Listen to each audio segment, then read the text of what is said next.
ونعوذ بالله من شرور أنفسنا ومن سيئات أعمالنا من يهده الله فلا مضل له ومن يضلله فلا هادي له وأشهد أن لا إله إلا الله وحده لا شريك له وأشهد أن محمدًا عبده ورسوله يا أيها الذين آمنوا اتقوا الله حق تقاته ولا تموتن إلا وأنتم مسلمون يا أيها الناس اتقوا ربكم الذي خلقكم من نفس واحدة وخلق منها زوجها وبث منهما رجالا كثيرا ونساء واتقوا الله الذي تساءلون به والأرحام إن الله كان عليكم رقيبا يا أيها الذين آمنوا اتقوا الله وقولوا قولا سديدا يصلح لكم أعمالكم ويغفر لكم ذنوبكم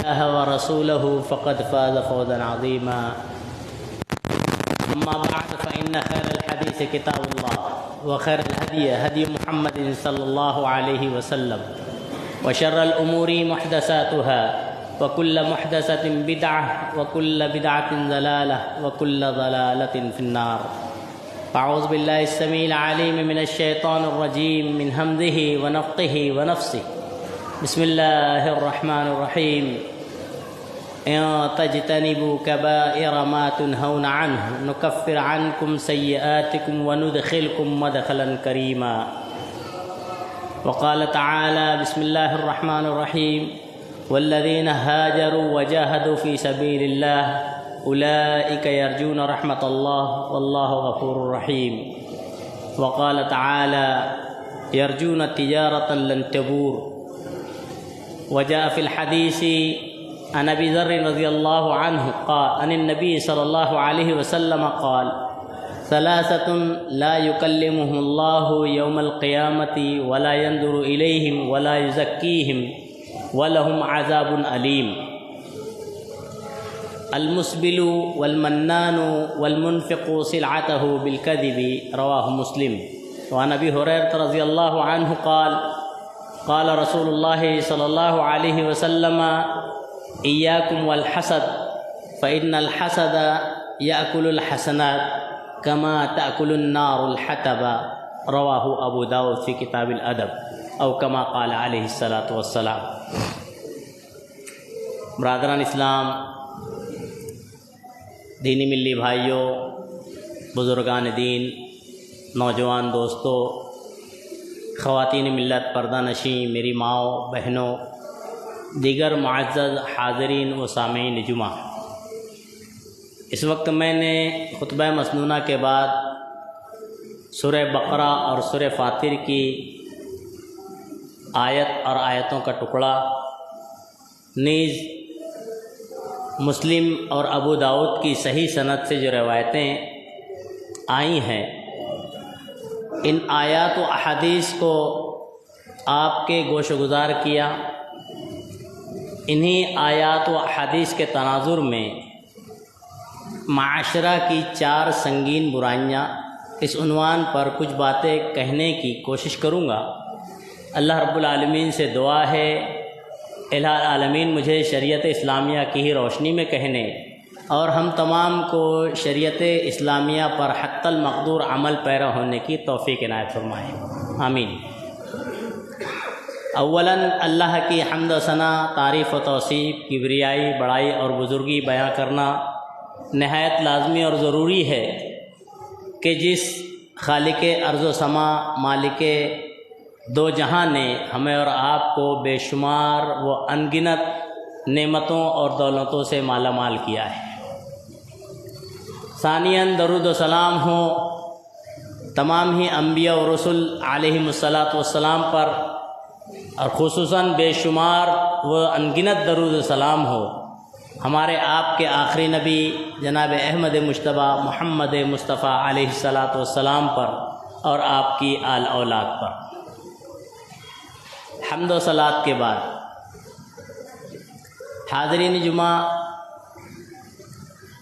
یہ مسلمہ حقیقت ہے کہ آخرت کی کامیابی اصل کامیابی ہے، کیونکہ اللہ فرماتا ہے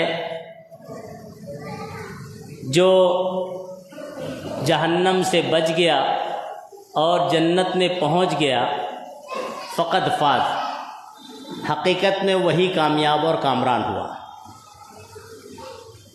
اور ہم جانتے ہیں کہ آخرت کی کامیابی و کامرانی کا دار و مدار جہاں عقیدہ توحید پر مبنی ہے، شرک بدعات سے بیزاری پر مبنی ہے، وہیں اس بات پر بھی مبنی ہے کہ ہمارے اعمال، ہمارے کارنامے اللہ کی نگاہ میں کیسے ثابت ہوتے ہیں۔ عمل کھوٹا سکہ ہوگا یا اس کی کچھ قیمت بھی لگے گی،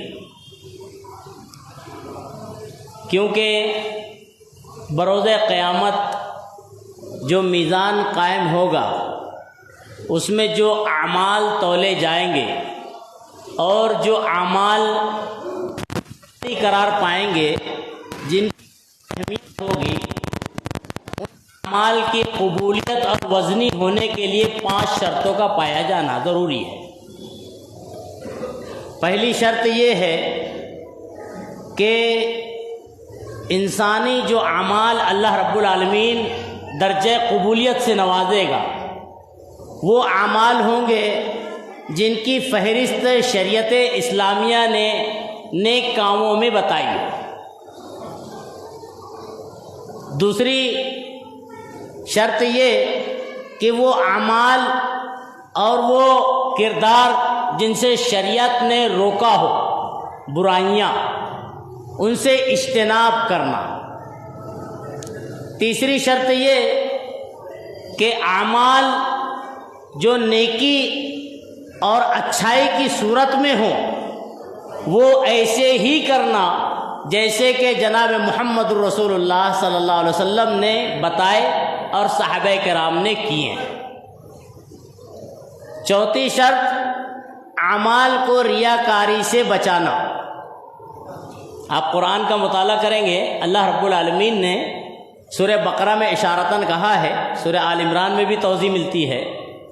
اللہ کہتا ہے یا ایھا الذین آمنوا، اے ایمان والو، لا تبطلوا صدقاتکم بالمن والاذی، کہ اپنے صدقات کو، نیکیوں کو، خیرات کو بالمن والاذی، من اور اذی سے باطل نہ کرو۔ یعنی ایک بندہ صدقہ کر رہا ہے، ساتھ میں من ہے تو صدقہ باطل ہو جائے گا۔ ایک شخص صدقہ کر رہا ہے، ساتھ میں اذی ہے تو صدقہ ناقابل قبول۔ اب یہ من اور اذی کیا ہے؟ شریعت میں اس کی تفصیل ہے۔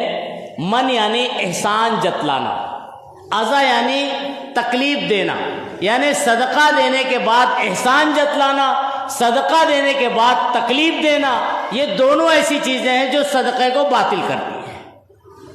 معلوم یہ ہوا کہ عمل اللہ وہ قبول کرے گا، بروز قیامت میزان میں وہ وزنی ہوگا جس میں ریاکاری نہ ہو، دکھاوا نہ ہو، شریعت کی مخالفت نہ ہو۔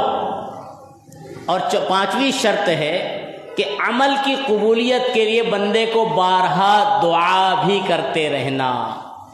آپ قرآن کا مطالعہ کریں، اللہ رب العالمین نے جا بجا اس کی طرف اشارہ دیا ہے۔ والذین یقولون ربنا اصرف عنا عذاب جہنم ان عذابها کان غراما۔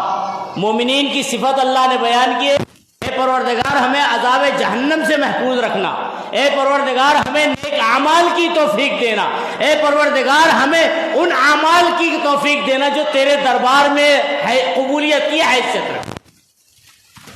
آپ دعا نماز فجر کے بعد نبی کریم صلی اللہ علیہ وسلم ایک دعا نماز فجر کے بعد پڑھا کرتے تھے۔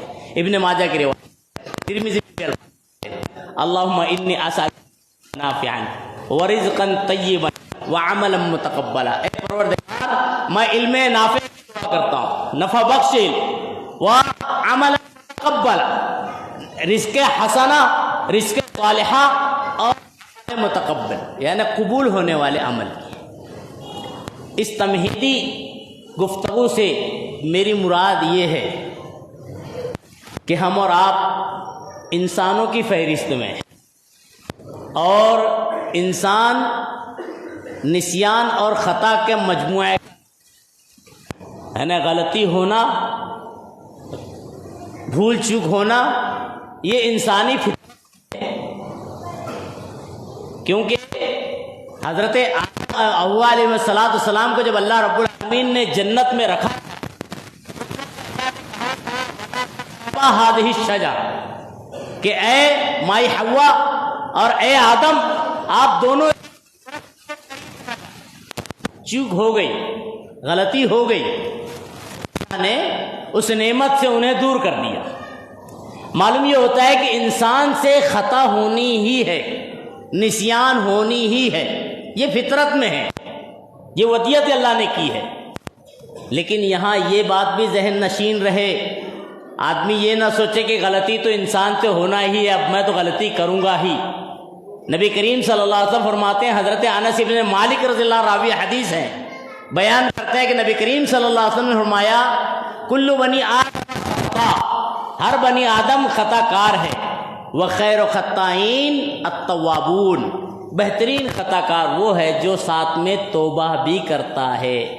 یعنی مومن کی علامت، پہچان اور شناخت یہ ہے کہ صرف غلطی نہ کرے، بلکہ غلطی کے بعد فوراً توبہ استغفار کرتا رہے۔ اللہ نے یہی بات سورہ آل عمران سورہ نمبر 3 آیت نمبر 31 میں کہی ہے، والذین اذا فعلوا فاحشة او ظلموا انفسهم ذکروا اللہ۔ اللہ نے کہا ہے کہ جو غلطیاں کرتے ہیں، والذین اذا فعلوا فاحشة او ظلموا انفسهم، اپنی نفسوں پر غلط کر بیٹھے، ذکر اللہ، فوراً اللہ سے ایک ذکر کرنے لگتے ہیں، اللہ سے توبہ کرنے لگتے ہیں، ولم یصروا علی ما فعلوا، اللہ نے کہا ہے اپنی غلطی کو دہرانا یہ ایمان والوں کی علامت نہیں ہے۔ یعنی غلطی پر مصر ہونا، جان بوجھ پر غلطی کرنا یا غلطی کو دہراتے رہنا، یہ ایمان والے کی علامت نہیں ہے، بلکہ ایمان والے کی علامت کیا ہے؟ غلطی کا احساس ہونا، غلطی کا علم ہونا، غلطی سے اجتناب کرنا، احساس ہونا، علم ہونا اور اجتناب کرنا، یا اس کو پہلے کہیں علم ہونا، احساس ہونا، اجتناب کرنا۔ علم ہونا، آج ہم کہتے ہیں نا بھائی مجھے اس کا علم نہیں اور میں جاننا نہیں چاہتا ہوں، نہیں ہے تو آپ کو جاننا چاہیے۔ نہیں، اگر علم ہے تو جتنے ضروری احکام و فرائض ہیں انسان کے اوپر، مومن کے اوپر، انہیں جاننا ہی چاہیے۔ جو اجتنابات اسلام نے، شریعت نے، موبقات بتائے ہیں، منع کردہ چیزیں ہیں جو انسان کو ہلاکت میں ڈالنے والی ہیں، ان سے بچنے کا علم ہونا ہی چاہیے، یہ ضروری ہے۔ آپ غور کریں، حضرت حذیفہ ابن یمان صحابی رسول ہیں رضی اللہ عنہ، ایک جملے پر غور کریں، کہتے ہیں کہ دیگر صحابہ کرام نبی کریم صلی اللہ علیہ وسلم سے اچھائیوں کے بارے میں پوچھا کرتے تھے، میں ایک ایسا تھا جو برائی کے بارے میں پوچھتا تھا۔ کیوں؟ تاکہ میں ان برائیوں کا حصے دار نہ بن جاؤں، وہ برائیاں مجھے ہلاکت میں نہ ڈال دے وے۔ یعنی جہاں اچھائیوں کا علم ہو وہاں برائیوں کا بھی علم ہونا چاہیے۔ اسی لیے ایک شاعر کہتا ہے، عرفت الشر لا للشر ولکن لتوقیعہ، میں نے شر کو جانا اس لیے نہیں کہ شر سے فائدہ اٹھاؤ۔ جیسے آج ہمارے معاشرے میں نا آدمی نیٹ کی دنیا پہ ہے، برائیوں پر مزید برائیاں، اور دیکھتا ہے کیا ہے اور دیکھتا ہے کیا ہے۔ مقصد یہ نہیں ہوتا کہ بچے، بلکہ مقصد یہ کہ برائیوں کا اور دل دادا بن جائے۔ شاعر کہتا ہے، عرفت الشر لا للشر، برائی کے لیے نہیں، ولکن لتوقیعہ، اس لیے کہ اس میں پڑ نہ جاؤں۔ ومن لم يعرف الشر من الخیر، اور جس کو شر اور خیر کے درمیان تمیز نہ آتی ہو، یقع فی، وہ شر میں پڑ جاتا ہے۔ اس لیے جہاں بھلائی کا علم ہو وہاں برائی کا بھی علم ہونا چاہیے کہ یہ برائی ہے، یہ خرابی ہے۔ پھر اس کے بعد احساس، برائی کا احساس کتنا اہم ہے جانتے ہیں؟ آپ نے بارہا ایک روایت سنی ہوگی، بنی اسرائیل کا واقعہ جناب محمد رسول اللہ صلی اللہ علیہ وسلم بیان کرتے ہیں کہ ایک شخص تھا، اس نے اپنی اولاد سے کہا کہ جب میں مر جاؤں تو میرے مرنے کے بعد میری باڈی کو، جسم کو جلا دینا اور راکھ کو اڑا دینا۔ اس کی اولاد نے ویسے ہی کیا۔ اب اللہ کے حضور یہ پہنچا جناب محمد رسول اللہ صلی اللہ علیہ وسلم کہتے ہیں اللہ رب العالمین نے اس بندے سے پوچھا کہ تو نے ایسا کیوں کیا، اپنی اولاد کو یہ کیوں وصیت کی، یہ کیوں بات کہی؟ تو اس نے کہا من خشیتک یا رب، اے پروردگار تیرے ڈر سے۔ اللہ رب العالمین نے کہا کہ جب تو میرے ڈر سے یہ کیا ہے تو میں تمہیں معاف کر دیا۔ یعنی احساس اپنے خطا کا، غلطی کا، گناہ کا آدمی کو کامیاب بنا دیتا ہے۔ ایک موٹی مثال حضرت کعب ابن مالک رضی اللہ عنہ، تفصیل کا موقع نہیں ہوتا ہے، یہ وہ صحابی ہیں جو غزوہ تبوک سے 3 پیچھے رہ جانے والوں میں سے ایک ہیں، حضرت کعب ابن مالک رضی اللہ عنہ کہتے ہیں کہ جب میں غزوہ تبوک سے پیچھے رہ گیا، پوری تفصیل ہے، امام بخاری رحمہ اللہ نے کتاب المغازی میں تفصیل سے نقل کیا، امام مسلم نے بھی نقل کیا کتاب التوبہ میں۔ بہرحال اس تفصیل سے قطع نظر وہ کہتے ہیں کہ میں بلا وجہ پیچھے رہا، پہلی بات کوئی سبب نہیں تھا پیچھے رہنے کا۔ اب میں جب پیچھے رہ گیا اور میرے ساتھ ساتھ کچھ منافقین بھی، جس کی تعداد علماء نے تقریباً کم و بیش 80 بتائی ہے، اتنے منافقین بھی پیچھے رہ گئے تھے۔ جب نبی کریم صلی اللہ علیہ وسلم غزوہ تبوک سے واپس آئے تو منافقین نے نبی صلی اللہ علیہ وسلم کی خدمت میں حاضر ہو کر اپنی جھوٹے باتیں پیش کر کے معذرت چاہی اور بچ گئے۔ حضرت کعب ابن مالک کہتے ہیں میرے دل میں بھی آیا کہ میں یہ کروں، میرے اہل خانہ نے بھی کہا، اور وہ خود کہتے ہیں کہ میں اپنی زبان کا اتنا مالک تھا کہ اگر میں چاہتا تو اپنی زبان سے اللہ کے نبی صلی اللہ علیہ وسلم کو اپنے حق میں فیصلہ دلوا لیتا، یعنی آپ بھی مجھے معاف کر سکتے تھے۔ لیکن حضرت کعب ابن مالک کا جملہ بتاتا ہے کہ انہیں احساس تھا اپنے غلطی کا۔ وہ کہتے تھے کہ میں نے ایک غلطی تو کی کہ جنگ تبوک سے پیچھے رہا، اب میری دوسری غلطی یہ اور ہوگی کہ میں غلطی کے بعد غلطی کروں، اب میں غلطی کے بعد غلطی نہیں کر سکتا۔ یہ ایمان والے کا ایمان ہوتا ہے، یہ ہمارے اسلاف کا ایمان تھا کہ بندہ جب غلطی کرے تو غلطی کے بعد احساس ہو، نہ کہ دوبارہ غلطی۔ اب وہ کہتے ہیں میں غلطی پر غلطی نہیں کر سکتا، پورا اپنے آپ کو پیش کرتے تھے نبی صلی اللہ علیہ وسلم کے سامنے، اللہ کے میں غلط تھا، کوئی سبب نہیں تھا، کوئی وجہ نہیں تھی، بس میں رک گیا، آپ کے حکم کی پالن نہیں کیا، آپ کے حکم کو نہیں تسلیم کیا، فرما برداری نہیں کی اللہ رسول کی، جو سزا مجھے ملے میں اس کے لیے تیار ہوں۔ نبی کریم صلی اللہ علیہ وسلم حضرت کعب ابن مالک اور 2 صحابی تھے، ان کو اللہ کے سپرد کر دیتے۔ تاریخ کا مطالعہ کریں، یہ ہمارے اسلاف تھے جنہیں تو غلطی کا احساس بھی تھا، اور غلطی کے بعد اس کے جو سزا تھی اس کو اپنے اوپر لاگو بھی کر لیا کرتے تھے۔ مورخین لکھتے ہیں، تاریخ بتاتی ہے، احادیث بتاتی ہیں، 40 روز تک ان کا بائیکاٹ ہو گیا۔ نبی کریم صلی اللہ علیہ وسلم نے ان تینوں کو اللہ کے سپرد کرتے ہوئے صحابہ کرام کو حکم دیا کہ ان سے بائیکاٹ کر لو، بائیکاٹ ہو گیا۔ 40 دن کے بعد کچھ امید کی ہوا چلی کہ اب امید ہے بائیکاٹ ختم ہو۔ اللہ رب العالمین قرآن میں حکم نازل کرتا ہے کہ انہیں حکم دے کہ اپنی خواتین کو، بیویوں کو بھی الگ کر دے، یعنی اب تک کے بائیکاٹ معاشرے سے تھا، اب گھر میں اپنی بیوی سے بھی، زوجہ سے بھی بائیکاٹ، زوجہ بھی بات چیت نہ کرے، دور ہو جائے۔ ایسے کر کے 50 دن ہو گیا۔ 50ویں دن کے بعد اللہ رب العالمین کی رحمت آئی اور ان کی توبہ قبول ہو گئی۔ کہنے کا مقصد یہ ہے کہ ایک تو غلطی کا علم ہونا چاہیے، یہ غلط ہے، اس کے بعد اس کا احساس ہونا چاہیے، اور تیسری چیز اجتناب، بچنا چاہیے۔ اللہ رب العالمین قرآن میں کہتا ہے ان تجتنبوا کبائر ما تنہون عنہ نکفر عنکم سیئاتکم وندخلکم مدخلا کریما۔ اللہ کہتا ہے ان تجتنبوا، اے ایمان والو اگر تم بچتے رہو، ما تنہون عنہ، جس سے تمہیں روکا گیا ہے، گناہ کبیرہ سے بچتے رہو، نکفر عنکم سیئاتکم، ہم تمہارے چھوٹے موٹے گناہ یوں ہی معاف کرتے رہیں گے۔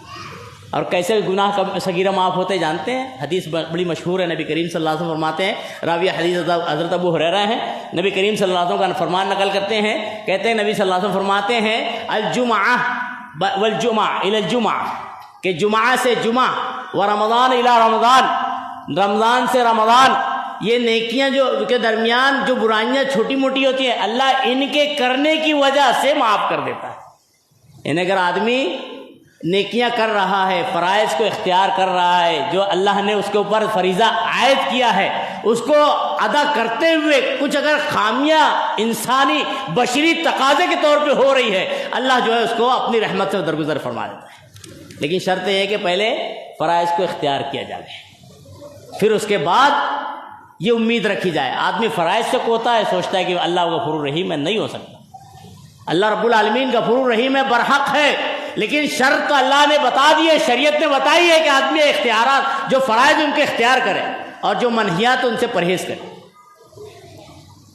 آپ غور کریں، منہیات میں 4 چیزیں ایسی ہیں معاشرے کو جو خراب کر رہی ہے، تباہ کر رہی ہے، اور کوئی معاشرہ اگر صالح بننا چاہے، کوئی خاندان اگر عمدہ اور اعلیٰ بننا چاہے، کوئی مسلمان اگر اچھا مسلمان بننا چاہے تو شرک، بدعت، جوا، شراب، ان کو چھوڑنے کے بعد ان 4 برائیوں سے اپنے آپ کو بچا لے، وہ اچھا معاشرہ، اچھا خاندان اور اچھا مسلمان بن جائے گا۔ شرک و بدعت، شراب، جوا کے بعد ان 4 برائیوں سے۔ کون سی 4 برائیاں ہیں؟ پہلی برائی جو معاشرے کو تباہ کر رہی ہے، معاشرے کو خراب کر رہی ہے، وہ برائی میں سے پہلی برائی ہے کبر، غرور، گھمنڈ، ناز۔ یہ ایسی برائی ہے جو معاشرے کو خراب کر رہی ہے۔ ہم اپنے آپ کا جائزہ لے ہوئے تو کہیں نہ کہیں ہم بھی اس برائی میں ملوث نظر آئیں گے۔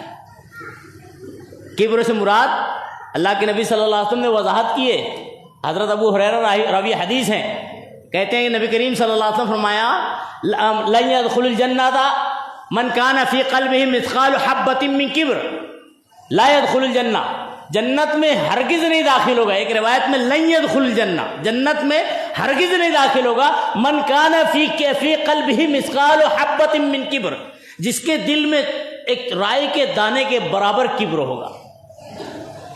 بڑا اہم معاملہ ہے، نبی صلی اللہ علیہ وسلم کہہ رہے ہیں رائی کے دانے کے برابر کبر اگر ہمارے دل میں ہے تو جنت نہیں ملے گی۔ یعنی کبر کو بالکل، گھمنڈ کو دور کر دینا چاہیے اپنی زندگی سے، معاشرے سے، ورنہ مسلمان ہونے کے بعد بھی اللہ کی رحمت میں نہیں جائے گا، جنت نہیں مل سکتی۔ اب جیسے ہمارے ذہن و دماغ میں ایک بات آئی ہے، ہمارے اسلاف میں صحابہ کرام کے ذہن میں بھی ایک بات آئی تھی۔ مجلس میں سے ایک صحابی اٹھ کر کھڑے ہوتے ہیں اور پوچھتے ہیں اللہ کے نبی صلی اللہ علیہ وسلم، ایک ایسا شخص ہے یرید ان یکون ثوبہ حسنا، جو چاہتا ہے کہ اس کا کپڑا اچھا ہو، یعنی اللہ نے نعمت دی ہے، کپڑا اچھا پہننا چاہتا ہے۔ وَيُحِبُّ أَن يَكُونَ نَعْلُهُ حَسَنًا، وہ چاہتا ہے کہ جوتا اچھا ہو، اللہ نے نعمت نوازی ہے، جوتا پہنا، اچھا جوتا پہنا۔ تو کیا یہ کبر ہے؟ نبی کریم صلی اللہ علیہ وسلم نے فرمایا کہ نہیں، ان اللہ جمیل یحب الجمال، اللہ خوبصورتی کو پسند کرتا ہے۔ اللہ قرآن میں کہتا ہے وَأَمَّا بِنِعْمَةِ رَبِّكَ فَحَدِّثْ، اللہ نے جو نعمت دی ہے اسے اختیار کرو۔ اچھا کپڑا دیا ہے، زبردستی پھٹا پڑانا نہ پہنے۔ اللہ نے نعمت دی ہے، اچھا ہم کا جو ہے سواری اختیار کر سکتے ہیں، بلا وجہ سائیکل پر نہ چلیں، اللہ نے نعمت دی ہے۔ اگر نہیں ہے تو جو دی ہے الحمدللہ اس پر کہیں، لیکن اگر دی ہے تو بلا وجہ نہیں۔ اب غور کریں، اس کے بعد نبی صلی اللہ علیہ وسلم نے فرمایا کہ کبر کیا ہے؟ الکبر بطر الحق وغمط الناس، نبی صلی اللہ علیہ وسلم نے کبر کی تعریف کر دی ہے۔ گھمنڈ کیا ہے؟ کبر و ناز کیا ہے؟ بطر الحق، حق بات کو ٹھکرا دینا۔ آج امت کا اکثر و بیشتر طبقہ، اگر میں کہوں پرسنٹیج میں تو 90% سے زیادہ نکلیں گے جو نبی صلی اللہ علیہ وسلم کی اس حدیث میں داخل اور شامل ہیں، کبر کے سے دوچار ہیں۔ کیسے؟ نبی صلی اللہ علیہ وسلم فرماتے ہیں الکبر بطر الحق، حق بات کو ٹھکرانا۔ قرآن کا مطالعہ کریں، اللہ رب العالمین نے کہا ہے کہ نبی کی باتیں حق ہے، نبی کی باتیں حق ہے۔ قرآن میں سورہ یونس میں اللہ کہتا ہے وَمَا بَعْدَ الْحَقِّ إِلَّا الضَّلَالُ، حق ایک ہوگا اس کے بعد سب گمراہی۔ آج ہمارے ائمہ نے، علماء، معاشرے کے اماموں نے، ملاؤں نے لوگوں کو حق 4 اور 5 بتا دیا ہے، نبی کی باتوں کو ٹھکرا دیا ہے۔ کئی جگہ موقع بموقع آپ کو ملے گا کہ یہاں پر حدیث رسول کو ٹھکرایا جاتا ہے اور اپنے امام کی بات کو اچھالا اور اوپن کیا جاتا ہے۔ نبی کریم صلی اللہ علیہ وسلم کہہ رہے ہیں کہ بطر الحق، حق کو ٹھکرانا، حق سے مراد اللہ کے کلام کو ٹھکرانا۔ اللہ کا کلام ایک بھی اللہ کا کلام اگر آدمی جان بوجھ کر دانستہ طور پہ اس کو ٹھکراتا ہے، نہیں مانتا ہے یا نہیں مانوں گا کہتا ہے، تو یہ بطر الحق میں ہے۔ نبی کریم صلی اللہ علیہ وسلم کے کلام کو ٹھکرانا، جان بوجھ کر حدیث رسول کا انکار کرنا، چاہے اس کے سمجھ میں آئے یا نہ آئے، اگر کوئی کرتا ہے تو بطر الحق میں شامل ہے۔ نتیجہ کیا ہو سکتا ہے معلوم ہے؟ تفصیل سے قطع نظر، ایک مرتبہ جو ہے نبی کریم صلی اللہ علیہ وسلم کا گزر ہوا، آپ نے دیکھا، حضرت عبداللہ ابن عباس راوی حدیث ہیں، کہتے ہیں نبی صلی اللہ علیہ وسلم نے ایک آدمی کو دیکھا کہ بائیں ہاتھ سے کھانا کھا رہا ہے۔ نبی صلی اللہ علیہ وسلم نے کہا کل بیمینک، اے انسان، اے بندے، اے شخص، تو اپنے ہاتھ سے، دائیں ہاتھ سے کھانا کھا۔ تو روایت میں آتا ہے اس بندے نے، اس شخص نے جواب دیا لا استطیع، میں نہیں کر سکتا۔ اب نہیں کر سکنے میں دو سبب ہو سکتا ہے، دو صورت ہو سکتی ہے۔ ایک یہ کہ میرے دائیں ہاتھ میں تو کوئی تکلیف ہے، عذر والا معاملہ ہے، ہاتھ اٹھ نہیں رہے، مار لگی ہے، کھانا نہیں کھا سکتا ہوں، ایک الگ صورت یہ صورت ہے۔ ایک دوسری صورت ہے کوئی تکلیف نہیں، کوئی عذر نہیں ہے، نہیں اٹھانا چاہتا ہوں، نہیں اٹھاتا۔ جب یہ دوسری صورت اس کے اندر تھی، نہیں اٹھا سکتا، کبر، غرور، گھمنڈ، نہیں اٹھاؤں گا، نہیں اٹھاتا ہوں دوسرا سیدھا ہاتھ، تو نبی صلی اللہ علیہ وسلم نے فرمایا فمستطعت، جا تو مت اٹھا لینا۔ مورخین لکھتے ہیں، راوی حدیث بیان کرتے ہیں کہ وہ آدمی ساری زندگی تک اپنا دایاں ہاتھ اپنے منہ تک نہیں لا پایا تھا، کیونکہ اس نے جناب محمد رسول اللہ صلی اللہ علیہ وسلم کی ایک حدیث کا عمدن دانستہ طور پہ انکار کیا تھا، میں نہیں کر سکتا، تو اللہ کے نبی صلی اللہ علیہ وسلم نے ٹھیک ہے، نہ مت کر، نہیں کر پائے گا۔ آدمی اگر نبی کی حدیث کا انکار کرتا ہے، چاہے پھر علماء ہو، عام ہو، عوام ہو، کوئی بھی ہو، اگر جان بوجھ کر عمدن کسی نے حدیث رسول اللہ کا انکار کیا تو وہ بطر الحق میں داخل ہے۔ یہ کبر ہے، یہ گھمنڈ ہے، یہ غرور ہے، آدمی کو تباہ کر دیتا ہے۔ اور اس کے بعد وغمت الناس، لوگوں کو نیچا دکھانا۔ اب ایک آدمی کپڑے اس لیے پہن رہا ہے تاکہ لوگ مجھ کو سب سے اونچا مجھے مانے، پورے محلے میں سب سے اسٹیٹس والا میں ہوں، اگر یہ مقصد ہے تو پھر وہ گمراہی میں پڑا ہوا ہے۔ اگر یہ مقصد ہے کہ لوگ کہیں کہ سب سے عمدہ سواری اسی کے پاس ہے اور پورے محلے میں اس سے عمدہ سواری کسی کے پاس نہیں ہے، تو یہ اس کی ہلاکت، یہ خود نمائی اس کی ہلاکت کا سبب بنے گی۔ اللہ کے نبی صلی اللہ علیہ وسلم نے ایک شخص کے بارے میں کہا، صحابہ کرام کہتے ہیں ایک شخص آیا، کپڑے بہترین عمدہ پہنے ہوئے تھے اور خود نمائی میں مبتلا تھا۔ اللہ کے نبی صلی اللہ علیہ وسلم نے فرمایا اللہ رب العالمین نے اس کو خسف کر لیا، یعنی اپنے عذاب میں گرفتار کر لیا، اس کو زمین میں دھسا دیا۔ اور نبی کریم صلی اللہ علیہ وسلم فرماتے ہیں کہ قیامت تک یہ دھستا رہے گا۔ یعنی اگر خود نمائی مقصد ہے تو اللہ کی گرفت آئے گی، اللہ کے عذاب میں بندہ دو چار ہو سکتا ہے۔ بہرحال کبر، غرور، یہ پہلی معاشرے کی خرابی ہے جو معاشرے کو تباہ کر رہی ہے۔ میں مختصر بتا دوں، دوسری چیز ہے جو معاشرے کو ہمارے تباہ کر رہی ہے، آپس میں ایک دوسرے کا دشمن بنا رہی ہے، وہ حرص، طمع اور لالچ ہے۔ اور تیسری برائی ہے حسد۔ نبی کریم صلی اللہ علیہ وسلم نے فرمایا ایاکم والحسد، اے لوگو حسد سے بچنا۔ اور حسد کسے کہتے ہیں؟ زوال النعمت عن صاحبها۔ ہمارے متقدمین لکھتے ہیں، ہمارے محققین لکھتے ہیں کہ ایک آدمی کا کسی دوسرے شخص میں نعمت کے زائل ہونے کی امید رکھنا، یہ حسد ہے۔ یعنی فلاں کوئی چیز ملی ہے، غارت ہو جائے، ختم ہو جائے، وہ نعمت مجھے مل جائے، یہ اس طرح سے حسد ہے۔ اور اس کے بارے میں نبی صلی اللہ علیہ وسلم نے فرمایا ایاکم والحسد، اے لوگو حسد سے بچنا، یعنی فلاں نعمت مجھے مل جائے، وہ اس سے جو دور ہو جائے، اس سے ختم ہو جائے، زائل ہو جائے، ایسے بچتے رہنا۔ کیوں؟ فإن الحسد یأکل الحسنات، اس لیے کہ حسد جو ہے یہ نیکیوں کو کھا جاتا ہے، کما تأکل النار الحطب، جس طرح سے کہ آگ لکڑی کو کھا جاتی ہے۔ اگر آدمی حاسد ہو جائے، اس کے اندر حسد آ جاوے، تو اس کی دوسری بھی نیکیاں دھیرے دھیرے ختم ہو جاتی ہے۔ جیسے آگ لکڑی کو جلا کے راکھ بنا دیتی ہے، ایسے ہی حسد جو ہے انسان کی نیکیوں کو تباہ و برباد کر دیتا ہے، ختم کر دیتا ہے۔ اسی لیے اللہ کے نبی صلی اللہ علیہ وسلم نے حسد سے منع کیا ہے۔ البتہ حسد کی ایک قسم رشک جسے کہتے ہیں، شریعت میں اس کی اجازت ہے، اس سے بھی سمجھ لیں۔ میں اللہ کے نبی صلی اللہ علیہ وسلم فرمان ایک صحابی نقل کرتے ہیں رضی اللہ عنہ، کہتے ہیں نبی صلی اللہ علیہ وسلم فرمایا لا حسد الا فی اثنتین، حسد یعنی رشک نہیں ہے مگر دو چیزوں میں۔ رجل آتاہ اللہ العلم، اللہ رب العالمین نے ایک ایسا آدمی ہے جسے علم عطا کیا ہے، اور اس کو طاقت دی ہے کہ اپنے علم کو، شریعت کے معاملے کو جو ہے لوگوں پر اجاگر کرے، ظاہر کرے، بتائیں، صحیح علم دین کی تعلیم کو عام کرے۔ ایسا بندے کو دیکھ کر آدمی جو حسد کرتا ہے، اللہ مجھے بھی دے، میں بھی بتاؤں۔ ایک رجل آتا اللہ مالن، ایک ایسا آدمی ہے جسے اللہ نے صاحب مال بنایا ہے، آدمی اس کو دیکھ کر رشک کر سکتا ہے، پروردگار مجھے بھی ایسا صاحب مال بنا، وہ بھی خرچ کرتے رہتا ہے، اللہ میرے پاس طاقت آئی تو میں بھی تیرے دین میں خرچ کرتا رہوں گا۔ دنیاوی معاملے میں فضول خرچی یہ مقصد حسد اور رشک نہیں ہے۔ تفصیل انشاءاللہ موقع سے رکھی جائے گی۔ اللہ رب العالمین سے دعا کرتے ہیں کہ اللہ رب العالمین معاشرے میں پنپنے والی تمام ہی برائیوں سے ہماری آپ کی حفاظت فرماوے، خاص طور سے شرک، بدعات اور خرافات جو معاشرے میں دین کی جو ہے صورت اختیار کر بیٹھی ہے، اللہ رب العالمین ان شرک، بدعات اور خرافات سے میری آپ کی امت مسلمہ کی حفاظت فرماوے۔ اسی طرح جو ہے حسد ہے، غیبت ہے، چغل خوری ہے اور کبر و غرور جیسی بیماریوں سے اللہ میری آپ کی اور تمام ہی امت اسلام کی حفاظت فرما لے۔ اللہ رب العالمین مسلمانان عالم پریشانی سے دوچار ہیں، خاص طور سے اہل فلسطین و غزہ، اللہ رب العالمین ان کی خاص امداد اور نصرت عطا فرما دے۔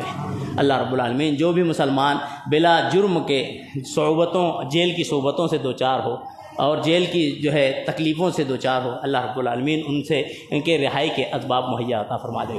اللہ رب العالمین ہم میں بھی کوئی پریشانی سے دوچار ہو، اللہ اس کی پریشانی کو دور فرما دے۔ اللہ رب العالمین ہم میں کوئی ایسے ہوں جو اپنی اولاد کے رشتے کے تعلق سے پریشان ہو، حال ہوں، اللہ رب العالمین ان کی اولاد کے لیے بہتر سے بہتر رشتہ استوار فرما دے۔ اللہ رب العالمین کوئی رزق حلال کے لیے پریشان ہو، اللہ اس کے رزق حلال میں کشادگی اور برکت عطا فرما دے۔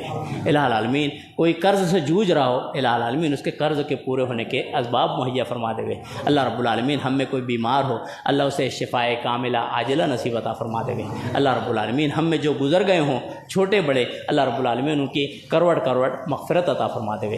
اللہ جب تک ہمیں اس دنیا میں رکھے حقیقی دین اور ایمان پر قائم اور دائم رکھے، الہ العالمین ہمارا خاتمہ بھی حقیقی دین اور اسلام پر ہی فرما دے۔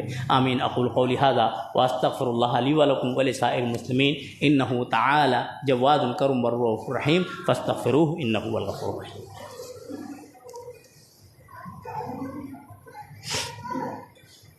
الحمد للہ نحمده ونستعینه ونستغفره ونؤمن به ونتوکل علیہ ونعوذ باللہ من شرور انفسنا ومن سیئات اعمالنا من يهده الله فلا مضل له ومن يضلل فلا هادي له واشهد ان لا اله الا الله وحده لا شريك له واشهد ان محمدا عبده ورسوله اما بعد قال الله تبارك وتعالى اعوذ باللہ من الشیطان الرجیم بسم اللہ الرحمن الرحیم ان اللہ وملائکتہ یصلون علی النبی یا ایہا الذین آمنوا صلوا علیہ وسلموا تسلیما اللہم صل علی محمد وعلی آل محمد کما صلیت علی ابراہیم وعلی آل ابراہیم انک حمید مجید اللہم بارک علی محمد وعلی آل محمد کما بارکت علی ابراہیم وعلی آل ابراہیم انک حمید مجید اللہم انصر الاسلام والمسلمین اللہم انصر الاسلام والمسلمین فی فلسطین و اہل غزہ اللہم انصر من نصر دین محمد صلی اللہ علیہ وسلم